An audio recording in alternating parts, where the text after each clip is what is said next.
ঢাকা ৮ আসনের স্বতন্ত্র প্রার্থী ও ইনকিলাব মঞ্চের মুখপাত্র গুলিবিদ্ধ ওসমান হাদি ও বিএনপি চেয়ারপারসন বেগম খালেদা জিয়ার শারীরিক অবস্থা নিয়ে বিস্তারিত জানাতে সরাসরি যুক্ত হচ্ছেন সহকর্মী আরিফুল ইসলাম।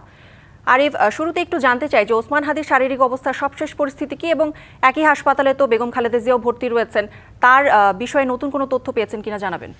কৌরি, হাদির কথা যদি বলি সেক্ষেত্রে ৭২ ঘন্টা যে নিবিড় পর্যবেক্ষণের পরবর্তীতেই কিন্তু আসলে বলা সম্ভব তার শারীরিক কন্ডিশন কি বা শারীরিক সবশেষ পরিস্থিতি কি, সেই বিষয়টা অবশ্যই চিকিৎসকের মাধ্যমেই কিন্তু আমরা জানতে পারবো।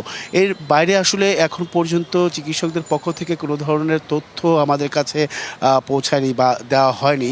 আমরা যোগাযোগ করার চেষ্টা করেছি চিকিৎসকদের সঙ্গে ব্যক্তিগতভাবে, কিন্তু কারো কোনো বক্তব্য আমরা কিন্তু পাইনি। এমনকি তারা বলেছেন যে পরিবারের কাছে তারা সবসময় তারা যোগাযোগ রাখছেন পরিবারের কাছে, তারা বলছেন যে কি অবস্থা আছে, কিন্তু পরিবারের পক্ষ থেকেও কিন্তু আমাদের কাছে কোনো তথ্য বা আমাদের এই গণমাধ্যম কর্মীদের কাছে কিন্তু তুলে ধরেননি। এই পাশাপাশি যদি আমি বলি যে আসলে ৭২ ঘন্টা না যাওয়া পর্যন্ত তার সবশেষ পরিস্থিতি বলাটাও আসলে একেবারেই সম্ভাবনা নেই বললেই চলে।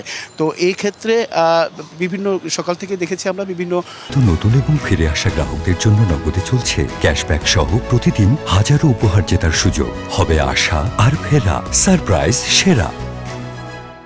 রাজনৈতিক দলের নেতা কর্মীরা তারা কিন্তু এসেছেন, জুলাই যোদ্ধারা এসেছেন। এর পাশাপাশি যদি আমি একটু বলতে চাই যে এর পাশাপাশি বিএনপি চেয়ারপারসন বেগম খালেদা জিয়া তিনি ভেন্টিলেশনে আছেন, এমনকি তার সবশেষ পরিস্থিতি কিন্তু আমাদের তার চিকিৎসক জাহিদ হোসেন তিনি কিন্তু আমাদেরকে দুদিন আগেই জানিয়েছিলেন তার সবশেষ পরিস্থিতি। সেই যে তার পুত্রবধূ জুবাইদুর রহমান তিনি কিন্তু প্রতিদিন আসছেন, কিন্তু এখন পর্যন্ত কিন্তু জুবাইদুর রহমান এখন পর্যন্ত এবার হাসপাতালে আসেননি। এমনকি প্রতিদিনই যে বোর্ড মিটিং হয় চিকিৎসকদের, সেই মিটিংয়ে কী সিদ্ধান্ত হয় সেই বিষয়টাও কিন্তু আসলে তুলে ধরা হয়নি।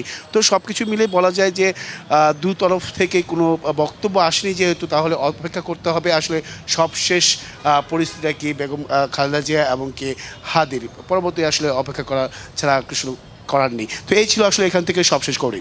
আরিফ, ধন্যবাদ আপনাকে।